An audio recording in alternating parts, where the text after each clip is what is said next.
You're welcome to live a light on the hard way. Don't speak unless you can improve the silence. What does this proverb mean? It means that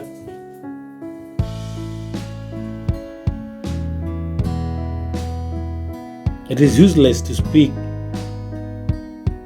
if your speech will only disrupt or add bad things in the silence. It is useless for you to speak when your speech will have no value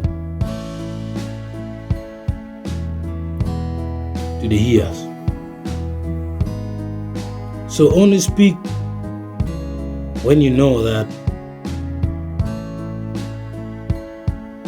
your speech will be of importance.